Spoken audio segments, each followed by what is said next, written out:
সকালে আবার আরেকটা ফোন আসছে, বলছে তোমরা হোম মিনিস্টারিতে আসো।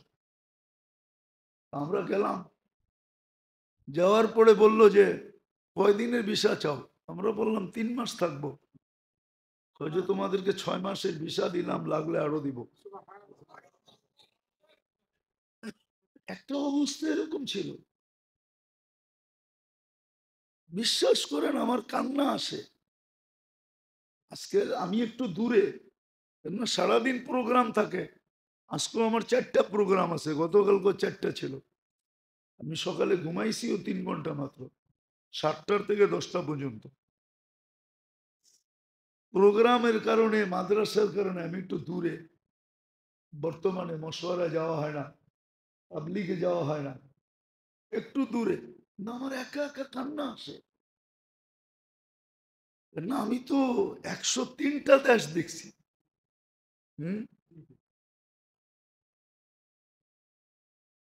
কিন্তু আমার কান্না আসে এখন একা একা, কাউকে বলতে পারি না। কেননা বললে সব কেউ মানবে না। মানুষের মেজাজ যখন বিগড়ে যায়, মানুষ যখন বিগড়ে যায়, ওর কাছে সঠিক কথা উল্টা লাগে। দেখেন না, রুচি নষ্ট হয়ে গেলে মিষ্টিরে তিতা কয়। যখন জ্বর হয় প্রচন্ড, মিষ্টি দিলে কি কয়? দূর সরাও, ঠিক না? এখন এদের রুচি নষ্ট হয়ে গেছে, আমার ভালো কথা ভালো লাগবে না। আমি একা একা কাঁদি, যে কি সম্মান চোখে দেখছি। আপনি বিশ্বাস করেন, আজ থেকে অনেক দিন আগের কথা, অনেক দিন আগের কথা, আমি নিজে চোখে দেখছি ফুল মিনিস্টার, একজন না, দুইজন না, তিনজন না, 6 জন মিনিস্টার জুতা নিয়ে কারাকারি করতেছে। আমারই চোখে দেখা বলতেছি আমি। কে জুতা নিবে? আমার মনে আছে এক দেশে আমি গেছি, তো বিলকুল এখন পর্যন্ত গাড়িতে কিন্তু যখন ব্র্যান্ড নিউ গাড়ি আসে, আমাদের দেশে তো ব্র্যান্ড নিউ আসে না, ব্র্যান্ড নিউ গাড়িটা কিন্তু পলিথিনে পেঁচানো থাকে, বডি ছাড়া। বডির উপরও পলিথিন লাগানো থাকে, পলি, একটা বিশেষ পলি থাকে, ওটা গ্লাসে লাগানো থাকে। সিট সুট পলি গাড়ি নিয়ে আসছে, তো বলতেছে হুজুর ব্র্যান্ড নিউ, শুধু আপনি বসলে উদ্বোধন হবে, এছাড়া হবে না, নাইলে এই গাড়ি রিটার্ন চলে যাবে। আমার মনে আছে আমি এক দেশে গেছি, আমি একা ছিলাম, একা। গাড়ি আসছে 12টা, আমি কোনটায় বসবো বলেন? যাদের এত বড় জায়গা ছিল দিলে, আজকে ওদের কর্ম দেখেন, ওরা কি করে মানুষের সামনে দাঁড়াবে? আমরা দিনের মেহনত নিয়ে আসছি, এখন পর্যন্ত তো আমাদের মেজাজ ঠিক আছে, ঠিক না? না ঠিক নাই? হ্যাঁ, এখনো শ্রদ্ধার একটু ছোঁয়া আছে, কিন্তু 2 দিন পরে যদি এটা উঠা যায়, নাম লওয়ার লগ লগ যদি মানুষ জুতা উঠায়, যে তো করে জুতা গেলি এখান থেকে, গেলি এখান থেকে তো করে জুতা। আমরা তো তোদেরকে চুলা জড়াইতে দিই নাই, আমরা তো বিদেশে কোনো বিছনা নিয়ে যাই না, যাই নাই কোনোদিন বিছনা নিয়ে। কেননা এত বিছনা থাকতে আমি বিছনা নিয়ে যাবো কেন? হ্যাঁ, 50টা বিছনা তো আমার জন্য অপেক্ষা করতেছে, বিছনা কেন নিব? কিন্তু এখন যদি মানুষ জুতা দেখায়, আল্লাহ তো দিল পাল্টায় দিলেও পারে, ঠিক না? আমি কোনো গ্রুপ হিসাবে বলতেছি না, দুনো গ্রুপকে বলতেছি। কি এই যে গ্রুপ হয়ে গেছে, আমি দুনো গ্রুপকে বলতেছি, যদি 2 দিন পরে জুতা দেখায় মানুষ, গেলি এখান থেকে, কি করবেন? পাবেন না একটু? আর এটা হয়েছে কেন জানেন? ওই যে বললাম না, শুধু শিক্ষা, শুধু, এটার সাথে আরেকটা জিনিস যোগ হয় না, শুধু শিক্ষার কারণে আল্লাহ রসুলের হাদিস সত্য, ইউদফান উমরিকা সায়াতি আলাইকা সামান কাসীরুন খুতাবাউহু, প্রত্যেক ব্যক্তি বক্তা হবে, প্রত্যেক ব্যক্তি। আরেকটা কথা বলি, মনে উঠলো দেখে বলতেছি, আবার কেউ হয়তো এটা বিরূপ ভাবও নিতে পারে, ভয়ও পাইতেছি আবার। অতীত 15 বৎসরে দেখতাম ওয়াজে গেলে কিছু লোকের ওয়াজ সারা আমাদের ওয়াজ শুরু হইতো না। কিছু লোকের এরা এমন এমন ওয়াজ করতো, মনে হয় যে আমরা ওনাদের কাছে ভর্তি হইলে ভালো হয়। ইদানিকও দেখতেছি এই এরকমই কিছু লোক প্রথমে এসে ওয়াজ করে, ওয়াজ যদি না দেওয়া হয় লাগে বক্তার লোগো লাগে, মাদ্রাসা লাগোর লোগো লাগে। আসলে এগুলা কেন জানে? ওই যে বলে শিক্ষা আছে কিন্তু সাথে আরেকটা জিনিস অ্যাড নাই, আরেকটা জিনিস অ্যাড নাই। আগে ছিল প্রত্যেক চাকরির আগে ট্রেনিং ছিল, লম্বা ট্রেনিং দিতে হতো তাকে, তারপরে তাকে জয়েন্ট করতে হতো। ডাইরেক্ট জয়েন্ট করতে দিত না, আগে ছিল। কেননা বয়স তো আমাদের কম হয় নাই, কিছু কথা মনে তো এখনো আছে, ছোটবেলাও দেখতাম। লম্বা কি দিতে হতো? ট্রেনিং দিতে হতো। এটার নামই ছিল সোহবত। এখন শুধু প্রাইমারিতে আছে, পিটি করতে হয়, কইরা তারপরে যা পড়াইতে হয়, ছাত্র পড়ানোর পদ্ধতি শিখতে হয়। কিন্তু এখনো নাই, এখন আবার নাই, এটা খুব কম, খুব কম, খুব কম। ছোটবেলায় স্কুলে পড়ছি তো, স্কুলে ওস্তাদরা শাসন করতো বটে, বহুত মাইরের কথা মনে আছে, কিন্তু ওস্তাদদের আবার যত্নের কথাও মনে আছে। মারতেন বটে, কিন্তু পরক্ষণে যে যত্নটা করতেন, মায়া স্নেহ করতেন, মা বাবার কথা ভুলে যেতাম। জানি না আপনাদের মনে আছে কিনা, ছোটবেলা যখন স্কুলে পড়তাম মারতেন বটে, কিন্তু আদরও করতেন। মনে আছে এখনো, অনেক শিক্ষকদের কথা মনে উঠলে চোখে পানি আসে, মনের থেকে দোয়া আসে যে আল্লাহ আমার এই উস্তাদ যেন জান্নাতে থাকে। যদিও সেই স্কুলের উস্তাদ, এমনকি মুসলমান তো মুসলমান, না, আগে প্রত্যেক প্রাইমারিতে 2 জন ধর্মীয় শিক্ষক ছিল, একজন হিন্দু একজন মুসলমান। হিন্দু শিক্ষককেও দেখতাম এত আদর করত, শাসনও করত, আবার আদরও করত। এখন শুধু শিক্ষা আছে, সাথে যে আরেকটা জিনিস দরকার, সোহবত, ওটা নাই, ওটা নাই। এমনকি দিনদারির ভিতরেও নাই, যার কারণে আমি ভাবতেছি, কথাটা মুখ দিয়ে চলেই আসছে, আমি গ্রুপিং করতে চাইতেছি না। আজকে এক মহান মেহান্নত তাবলিগের যেইভাবে চলতেছে, যেইভাবে চলতেছে, সন্দেহ শুধু দুচ্চরিত্রের উপরে আসে না, সন্দেহ অনেক সময় চরিত্রবানের ব্যাপারও আসে, না আসে না? আসে না? আসে না? হ্যাঁ, আমি ভাবলাম 2 দলের 1 দল তো হক হবেই, ঠিক না? আর এটাই হক, যেদিকে ওলামা একরাম আছে ওটাই হক, আমি মানি। কিন্তু আমার কথা হলো এটা, যে চুন খায়া মুখ পড়ছে, দই দেখা ভয় না পায়। চুন খায়া গিয়েছে, এখন দইও তো চুনের মতোই সাদা, ঠিক না? হ্যাঁ, চুনের মতোই, এখন দই দেখা ভয় পাইতেছে, ঠিক না? আমার কথা হলো হক যেটা, কয়েকদিন পরে মানুষ এটা দেখেও ভয় না পায়, মনে হয় কেউ আমারটা অপব্যাখ্যা করেন না। এই জন্য আমি দুটাকে বলছি, একটাকে বলি নাই। হক তো ওইটাই যেখানে ওলামা আছে। কিন্তু ওই যে একটা কথা আছে না, চুন খায়া মুখ পড়ছে দই দেখলে ভয় পায়। হুম, হ্যাঁ, বক বেকা দেখা মনে করতেছে ক্ষীরও বেকা। ক্ষীরের কাহিনী শোনেন না, অন্ধের ক্ষীর। এরকম না হয়ে যায় যে দুটার প্রতি মানুষের বিরূপ প্রতিক্রিয়া সৃষ্টি না হয়।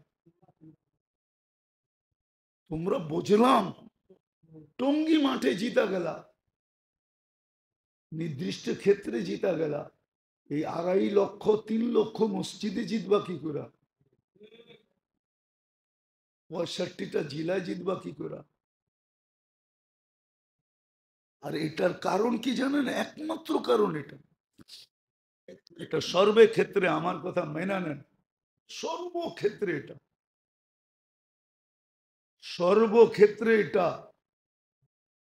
এই জন্য সব জিনিসের উস্তাদ লাগে। কি কি লাগে? কি লাগে? উস্তাদ লাগে। সব শিক্ষার সাথে সোহবত লাগে।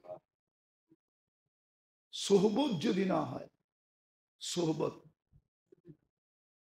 সোহবত, আপনি যত বড় শিক্ষিত হন না কেন, শয়তান আপনাকে কিভাবে ল্যাং মারবে আপনি জানবেন না।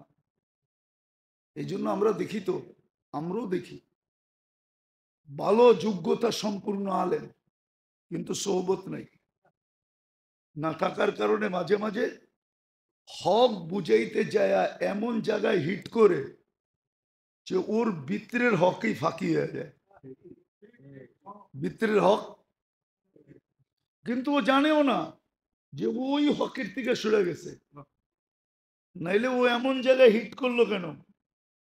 এমন জায়গায় হিট করলো, কিন্তু ওরে যদি জিজ্ঞেস করেন ও বলবে আমি তো হক বলছি, আমি তো সত্যটা তুলে ধরছি।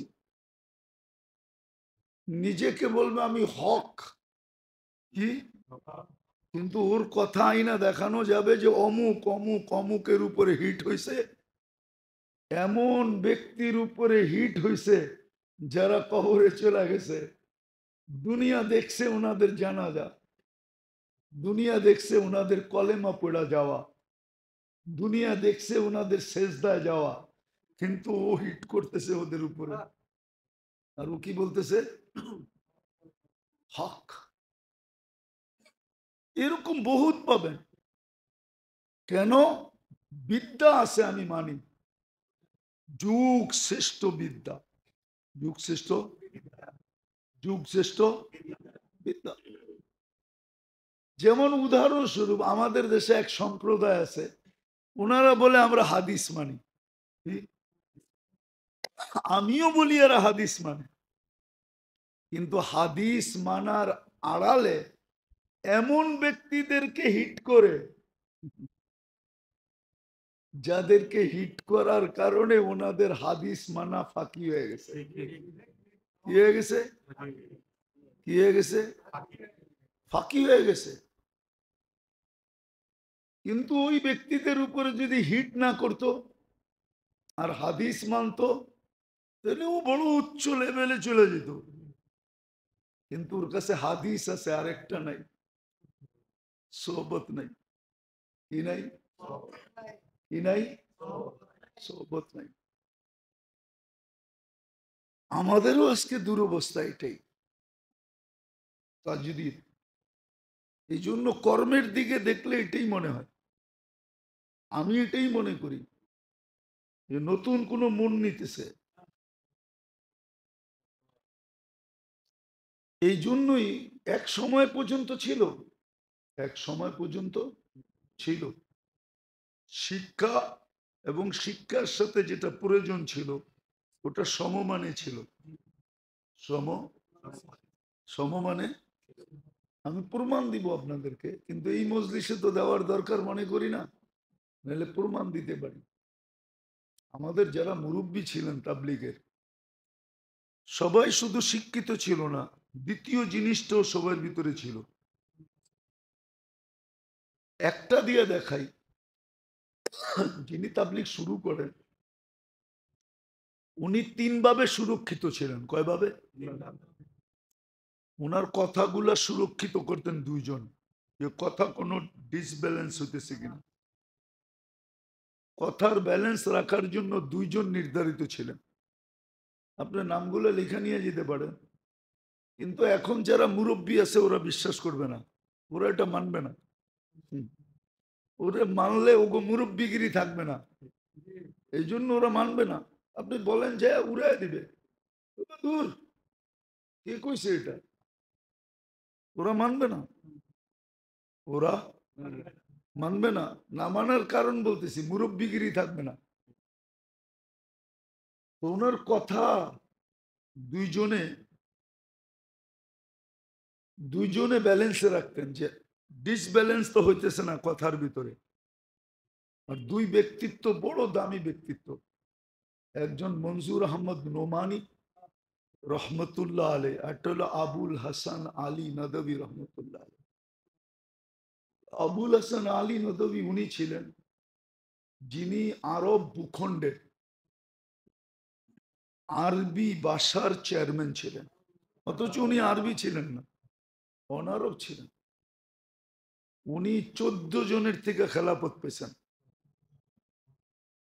উনি কথাগুলাকে দেখতেন যে ডিসব্যালেন্স তো হইতেছে না।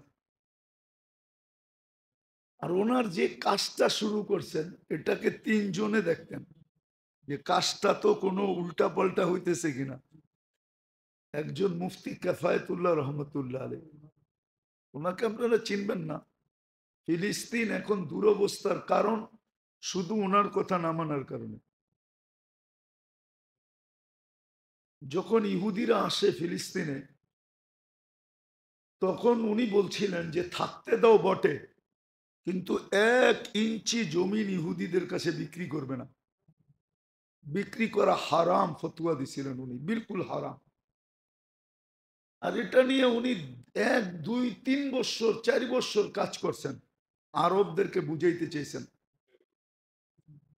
আরবরা বলছে, একটা শব্দই বলছে, আয়ুফতি আলাইনাল আজম, অনারব আমাদেরকে ফতুয়া শিখাবে। এটা আমরা মানি তো মানি কি করে, কিন্তু আজকে দেওয়ালে মাথা মারতেছে। আমি 15-20 বছর আগের কথা বলতেছি। বড় আলেম দেওয়ালে মাথা মেরা, এইখানে আসছিল, এইখানে আমাদের এখানে 3 দিন লাগায় গেছে। আমাদের এখানে এই মসজিদের দোতলায় ছিল। ওরা বলতো মুফতি, আসলে আমরা তখন বুঝি নাই, হায় ওনার কথা যদি মানতাম। এখন স্বীকার করে, মা রাইনা আলিমান কত্তু, এরকম আলেম রয়ে জমিন দেখে নেয়। ইয়া লাইতানা আতানা ফতওয়াতা কিফায়াতুল্লাহ, আফসোস আমরা যদি ফতোয়া কিফায়াতুল্লাহ মানতাম। তো বলছে তোমরা থাকতে দাও বটে, কিন্তু 1 ইঞ্চি জমিন বেচবা না, হারাম। মানে নাই। তো ইলিয়াস রহমতুল্লাহ আলাইহির কাজকে দেখার জন্য প্রথম যেই ব্যক্তি ছিলেন উনি হলেন মুফতি কিফায়াতুল্লাহ সাহেব রহমতুল্লাহ আলাইহি। দ্বিতীয় হলেন সুলাইমান নদভী রহমতুল্লাহ আলাইহি, যিনি আবুল হাসান আলী নদভী রহমতুল্লাহ আলাইহির দাদা, নদওয়াতুল উলামা যিনি বানাইছেন। তৃতীয় ব্যক্তি ছিলেন হুসাইন আহমদ মদনী রহমতুল্লাহ আলাইহি। যে কাজটা যেন এলোমেলো না হয়। তৃতীয়, ওনার শরীরটাকে সুরক্ষিত রাখার জন্য 3 জন ছিল, যে এই 4টার অঙ্গ প্রত্যঙ্গ যেন উল্টা পাল্টা ব্যবহার না হয়। 1 নম্বর হলো খলিল আহমদ সাহারানপুরি, দ্বিতীয় হলো আব্দুর রহিম রায়পুরি, তৃতীয় হলো জাকারিয়া রহমতুল্লাহ আলাইহি। আপনার নাম লিখে লয়ে যান, আমি কিন্তু নাম বলতেছি। এইভাবে ওনাকে সুরক্ষিত করছে।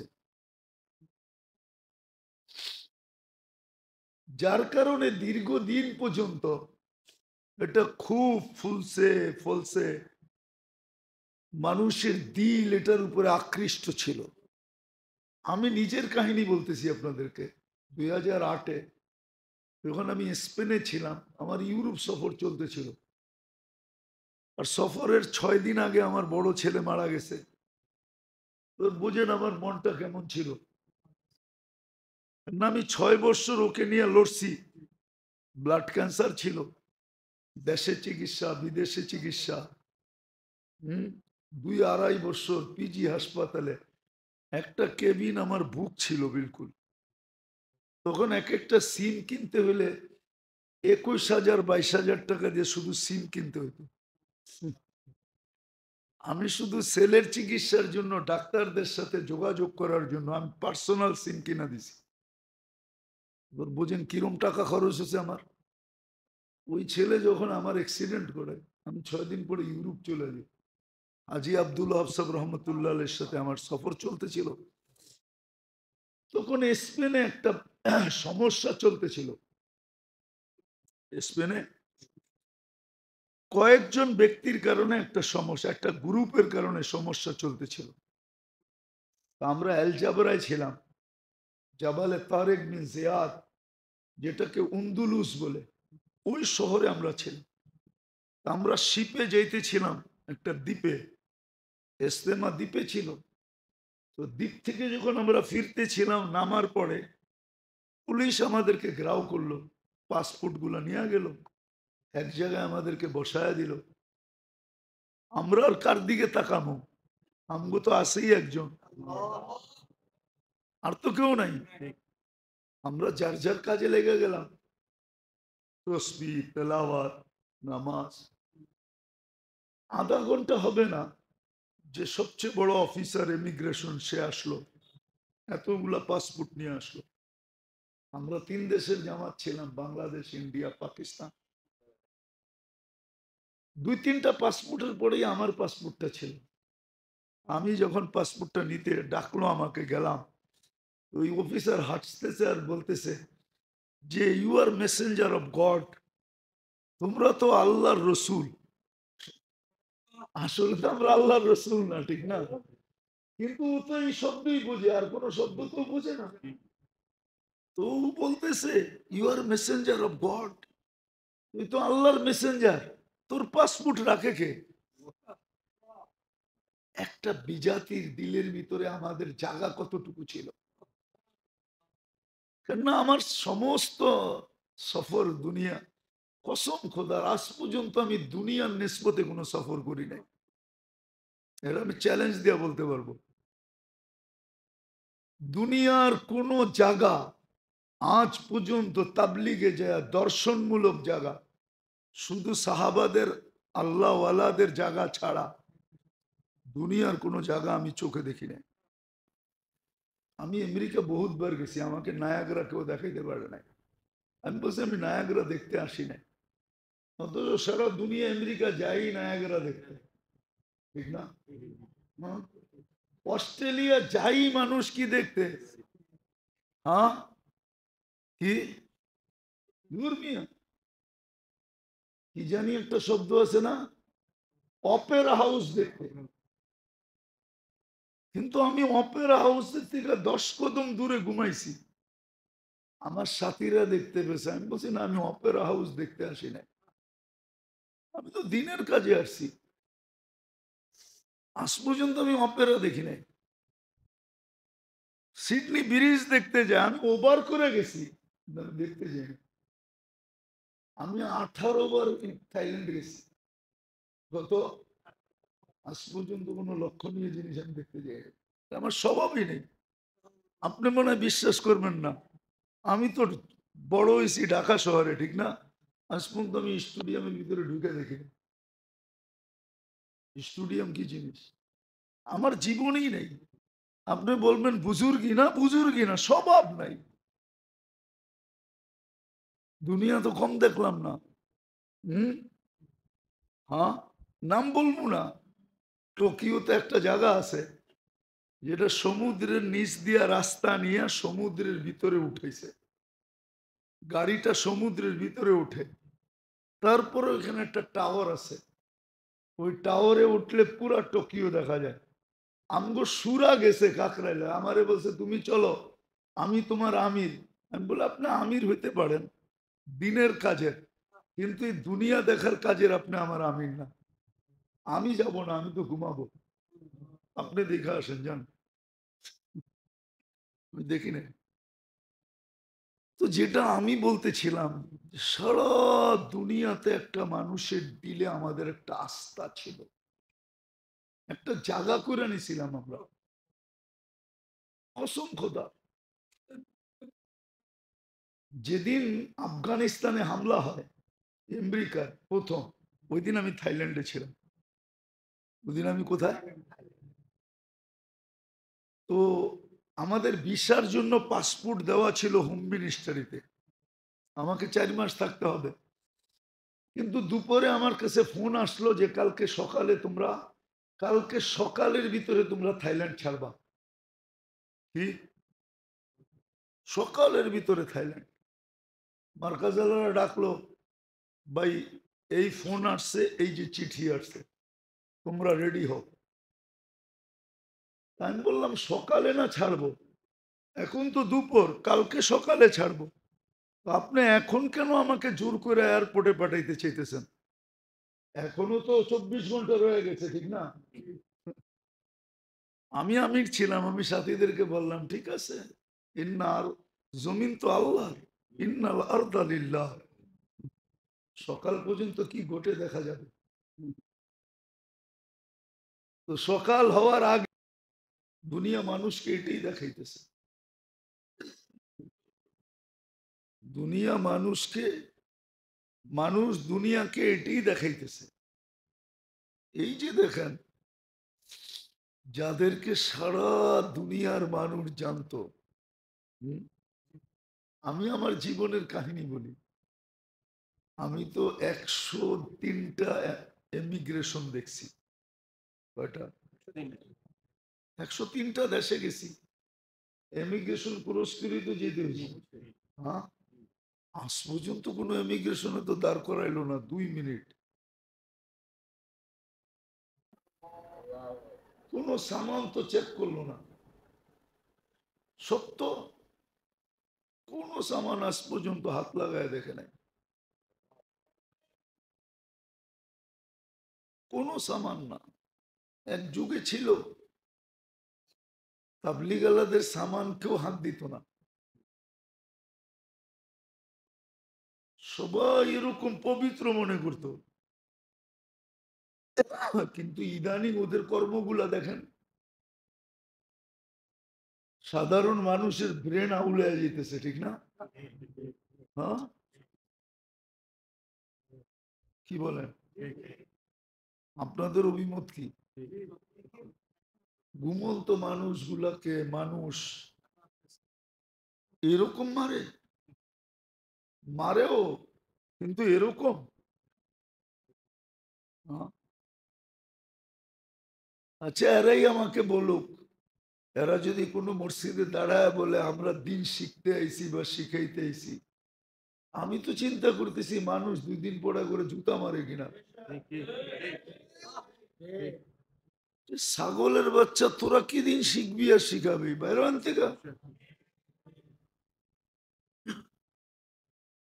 তবু তো কর্মে বলে না যে তোরা মানুষকে শিখাবি কিছু, শিখবি কিছু। মিডিয়ার যুগ তো, আপনি বলেন, আপনি বিবেক দিয়ে আপনি চিন্তা করেন, আপনি কি বলবেন যে এই কাজ করার পরে তারা মানুষকে কিছু শিখানোর মতো যোগ্যতা রাখে? হ্যাঁ, যারা সারা জীবন স্বৈরাচারী করছে, এরা যদি আইসা বলে যে আমরা কুতুব হয়ে গেছি, আপনারা মানবেন? মানবেন কি যে আমরা একবারে আজমির যায়া ভালো হয়ে গেছি গা, মক্কার গিলাপ ধরা আমরা কুতুব হয়ে গেছি গা? মানবেন? কে মানবেন না কা? হইতে তো পারে। আপনি বলবেন নামই লেগে গেছে স্বৈরাচার, ঠিক না? কয়লা ধুইলে কি হয় না? তোরা যে ভালো হবি এটা আমাদের বিশ্বাস হয় না। হম, আমি মসজিদে বসে বলতেছি, আমার ব্যাপার আপনাকে ব্যাপার না। কসম খোদার মাঝে মাঝে ভাবনা লাগে যে আমারে মাফ করে দিলে মনে হয় আল্লাহ শয়তানরও মাফ করে দিবে। নিজে তো কিছুই করতে পারি না। সারা দিনে কয়বার আল্লাহ বলি? এই যে শুক্রবার যেতেছে কয়বার দুরূদ পড়ছি, কিন্তু সারাদিন তো বুক করি কাটটা। বাঁচা আছি কার কারণে? কে বাঁচা রাখছে আমাকে? কালকে আমি দেখাইতেছিলাম কয়েক জায়গায় যে 3টা জিনিসের যদি আল্লাহ বিল নিত তাহলে ডেলি 5,750 টাকা দিতে হইতো। অক্সিজেনের বিল 550 টাকা, পার লিটার 1 টাকা, পার শ্বাস 1 পয়সা তো 1600 টাকা, কিডনি ডায়ালিসিসে পার ডায়ালিসিস 100 টাকা, তাহলে ডেলি 3600 টাকা, 5,750 টাকা ডেলি পে করতে হইতো। প্রত্যেকে পে করতাম, বাকিটি তো বাদই দিলাম। আমার তো উচিত ছিল ডেলি 5,750 বার কোনো না কোনো আল্লাহর তসবিহ পড়া। মানবতা এটা বলে, আমি তো পড়ি না। আমি আমারটা বলতেছি, আপনাদেরটা না। এই জন্য আমি মসজিদে বসে বলতেছি, কোন আল্লাহ জানে দিলের হাল। আমি বাজে বাজে ভাবি আমারে মাফ করে দিলে মনে হয় শয়তানরও মাফ করে দিবে।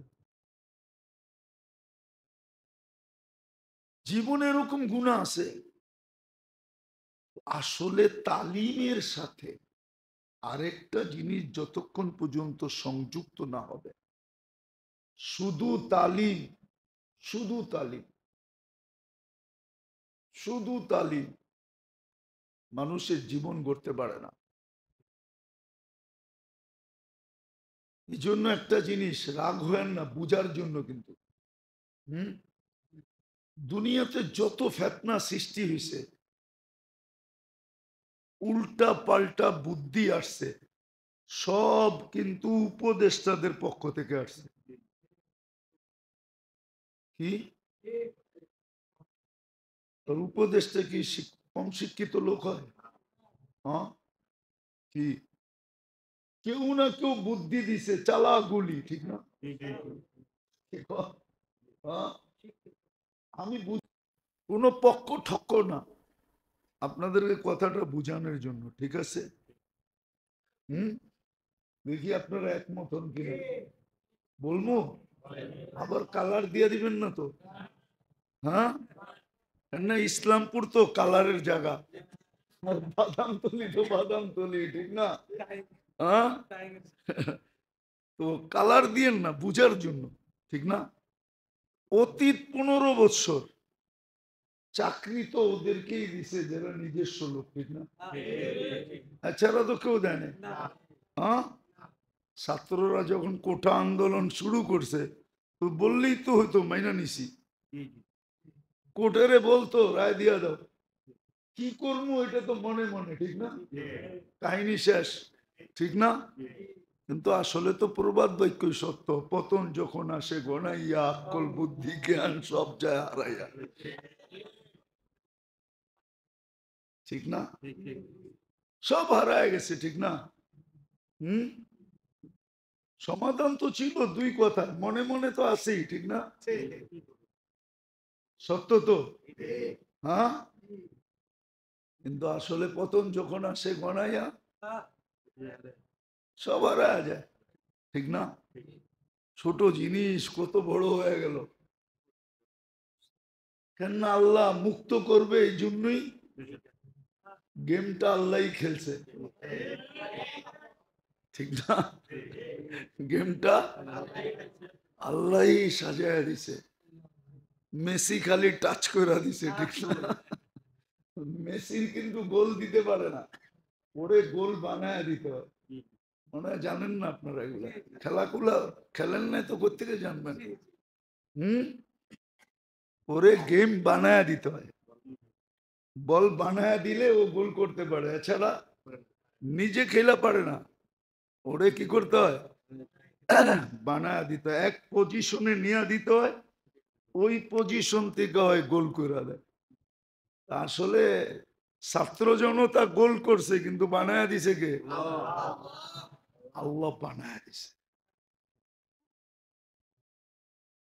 আমি ভয় পাইতেছি আসলে, রাখবেন না কেউ, মিডিয়ায় কথা চলে যেতেছে, আমি ভয় পাইতেছি।